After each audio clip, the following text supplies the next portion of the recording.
बोलो शनि महाराज की जय। पाठ पूजा चैनल में आज हम शनिवार व्रत कथा सुनेंगे। इस दिन शनि की पूजा होती है। काला तिल, काला वस्त्र, तेल, उड़द शनि को बहुत प्रिय है, इसलिए इनके द्वारा शनि की पूजा होती है। शनि की दशा को दूर करने के लिए यह व्रत किया जाता है। शनि स्तोत्र का पाठ भी विशेष लाभदायक सिद्ध होता है। चलिए सुनते हैं शनिवार व्रत कथा।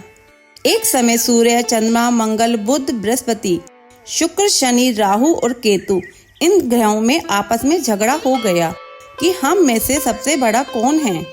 सब अपने आप को बड़ा कहते थे। जब आपस में कोई निश्चय न हो सका तो सब के सब आपस में झगड़ते हुए इंद्र के पास गए और कहने लगे कि आप सब देवताओं के राजा हो, इसलिए आप हमारा न्याय करके बतलाओ कि हम नवग्रहों में सबसे बड़ा कौन है। राजा इंद्र इनका प्रश्न सुनकर घबरा गए और कहने लगे कि मुझसे ये सामर्थ्य नहीं है जो किसी को बड़ा या छोटा बतलाऊं। मैं अपने मुख से कुछ नहीं कह सकता हूँ। हाँ, एक उपाय हो सकता है।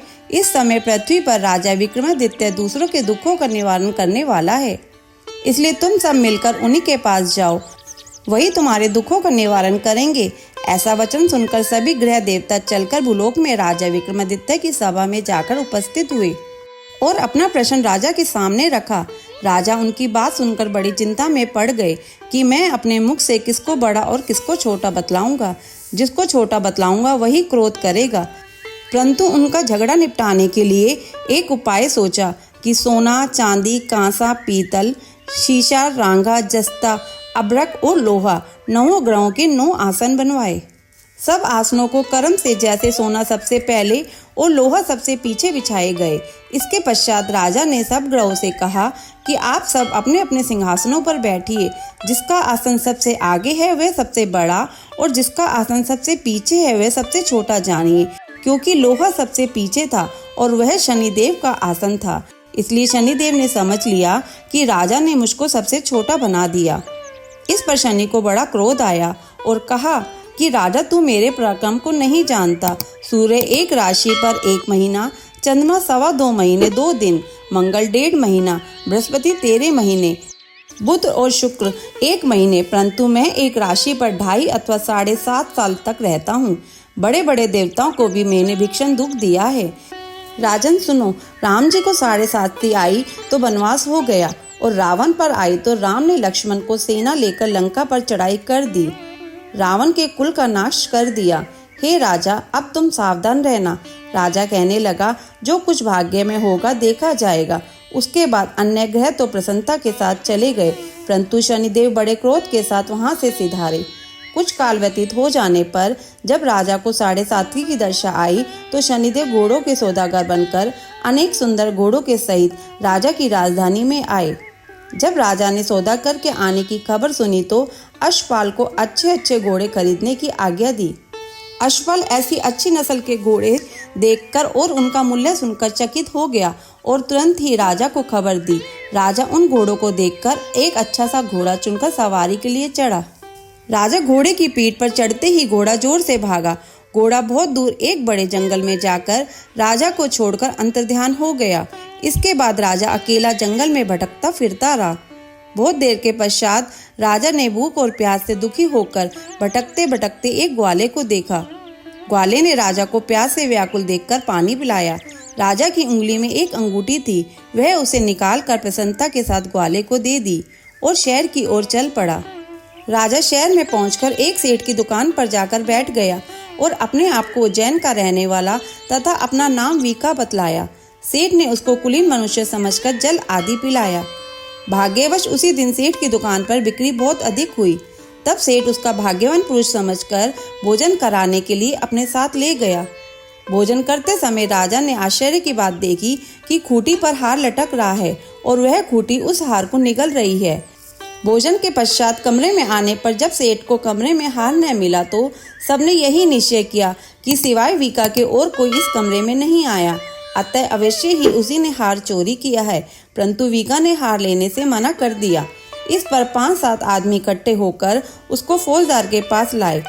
फौजदार ने उसको राजा के सामने उपस्थित कर दिया और कहा कि यह आदमी तो भला प्रतीत होता है, चोर मालूम नहीं होता, परंतु सेठ का कहना है कि इसके सिवाय और कोई घर में नहीं आया, अवश्य ही इसी ने चोरी की है। तब राजा ने आज्ञा दी कि इसके हाथ पैर काटकर चौरंगिया किया जाए। राजा की आज्ञा का तुरंत पालन किया गया और वीका के हाथ पैर काट दिए गए। इस प्रकार कुछ काल व्यतीत होने पर एक तेली उसको अपने घर ले गया और कोल्हू पर उसको बिठा दिया। वीका उस पर बैठा हुआ जवान से बैल हाँकता रहा। शनि की दशा समाप्त हो गई। एक रात को वर्षा ऋतु के समय वह मल्हार राग गाने लगा। उसका गाना सुनकर उस शहर के राजा की कन्या उस राग पर मोहित हो गई और दासी को खबर लाने के लिए भेजा कि शहर में कौन गा रहा है। दासी सारे शहर में फिरती फिरती क्या देखती है कि तेली के घर एक चौरंगिया राग गा रहा है। दासी ने महल में आकर राजकुमारी को सब वृत्तांत सुनाया।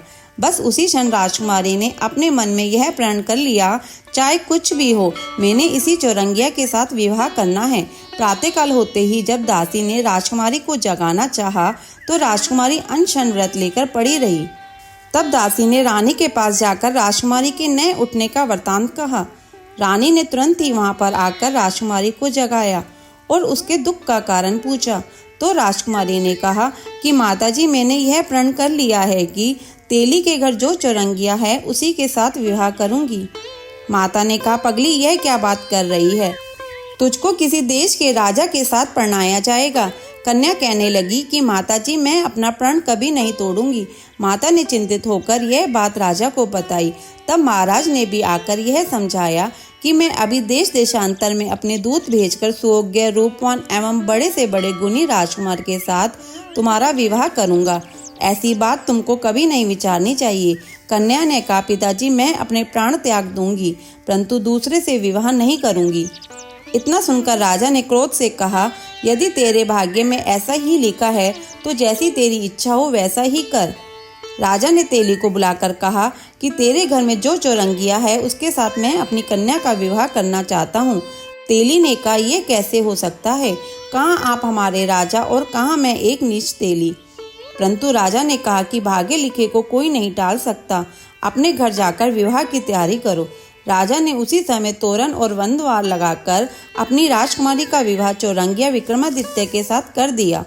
रात्रि को जब विक्रमादित्य और राजकुमारी महल में सोए तो आधी रात के समय शनिदेव ने विक्रमादित्य के सपने में कहा कि राजा, कहो, मुझको छोटा बतलाकर तुमने कितना दुख उठाया।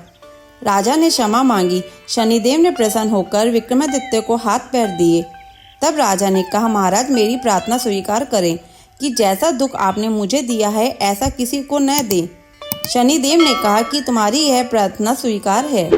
जो मेरी कथा सुनेगा या कहेगा उसको मेरी दशा से कभी किसी प्रकार का दुख नहीं होगा। जो नित्य ही मेरा ध्यान करेगा या चींटियों को आटा डालेगा उसको सब मनोरथ पूर्ण होंगे। इतना कहकर शनिदेव अपने धाम को चले गए। राजकुमारी की आंख खुली और उसने राजा के हाथ पांव देखे तो आश्चर्य को प्राप्त हुई। उसको देखकर राजा ने अपना समस्त हाल कहा कि मैं उज्जैन का राजा विक्रमादित्य हूँ। यह बात सुनकर राजकुमारी अत्यंत प्रसन्न हुई। प्रातःकाल राजकुमारी से उसकी सखियों ने पूछा तो उसने अपने पति का समस्त वृत्तांत कह सुनाया। तब सबने प्रसन्नता प्रकट की और कहा कि ईश्वर ने आपकी मनोकामना पूर्ण कर दी। जब उस सेठ ने यह सुनी तो वह विक्रमादित्य के पास आया और राजा विक्रमादित्य के पैरों पर गिरकर क्षमा मांगने लगा कि आप पर मैंने चोरी का झूठा दोष लगाया, अतः आप मुझको जो चाहे दंड दे। राजा ने कहा, मुझ पर शनिदेव का कोप था, इसी कारण यह सब दुख मुझको प्राप्त हुआ। इसमें तुम्हारा कोई दोष नहीं। तुम अपने घर जाकर अपना कार्य करो। सेठ बोला कि मुझे तभी शांति होगी जब आप मेरे घर चलकर प्रीतिपूर्वक भोजन करोगे। राजा ने कहा, जैसे आपकी मर्जी हो वैसा ही करें। सेठ ने अपने घर जाकर अनेक प्रकार के सुंदर भोजन बनवाए और राजा विक्रमादित्य को प्रतिभोज दिया। जिस समय राजा भोजन कर रहे थे, एक अत्यंत आश्चर्य की बात सबको दिखाई दी। जो खूंटी पहले हार निगल गई थी वह अब हार उगल रही है। जब भोजन समाप्त हो गया तो सेठ ने हाथ जोड़कर बहुत सी मोहरें राजा को भेंट की और कहा कि मेरे श्री कन्वर नामक एक कन्या है, उसका परिग्रहण आप करें। इसके बाद सेठ ने अपनी कन्या का विवाह राजा के साथ कर दिया और बहुत सा दान दहेज आदि दिया। इस प्रकार कुछ दिनों तक वहां पर निवास करने के पश्चात विक्रमादित्य ने शहर के राजा से कहा कि अब मेरी उज्जैन जाने की इच्छा है। फिर कुछ दिन के बाद विदा लेकर राजकुमारी मनभावनी सेठ की कन्या श्री कनवरी तथा दोनों जगह के दहेज से प्राप्त अनेक दास दासी रथ और पालकियों सहित विक्रमादित्य उज्जैन की तरफ चले। जब शहर के निकट पहुंचे और पूर्ववासियों ने राजा के आने का संवाद सुना तो समस्त उज्जैन की प्रजा अगवानी के लिए आई। तब बड़ी प्रसन्नता के साथ राजा अपने महल में पधारे। सारे शहर में बड़ा भारी महोत्सव मनाया गया और रात्रि को दीपमाला की गई।